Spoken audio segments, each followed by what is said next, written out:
Richard Shelby and Jeff Sessions they're getting ready at this hour to fly over this area to try to assess the damage so far. Senator Shelby is on the phone with us right now. Senator, thanks for taking the time before you board that chopper. Thank you very much. What will be your number one question for emergency officials as you meet with them today?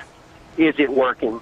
Is the program working, and what needs to be done to strengthen it?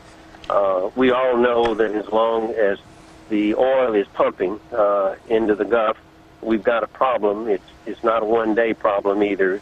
It's big.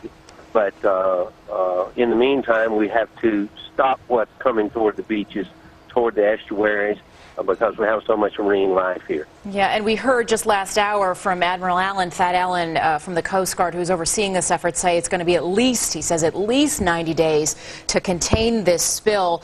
Senator, the company earlier had said it's probably easier, this is a quote, to fly in space than to do some of this that they're trying to deal with in shutting off the flow of this oil. What are your thoughts on what's been accomplished so far?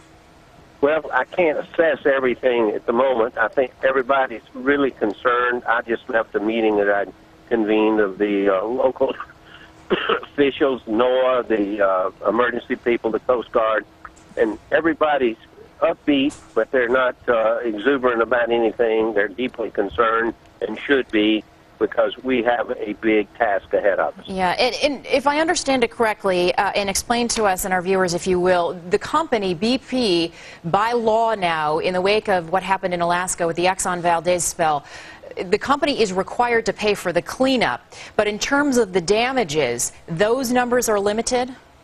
I believe that's under the legislation, at least as I understand it, that set up the fund that came in the wake of that. And is there enough money in that fund to cover damages for individuals, for companies?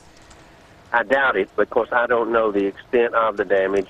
We're hoping that some of this can be curtailed. If we can keep the oil away from the marine life and the beaches, then that will be a tremendous success. But we're a long way from doing that. Yeah, it sure will. Senator Richard Shelby is about to board an aircraft there with Senator Sessions as well to oversee, to take a look at, do an overflight and take a look at the damages there. Senator, if you'll be kind enough to update us when you come down, that would be great. We appreciate your time. Thank you. A Fox News alert and a development in connection with those 9 Michigan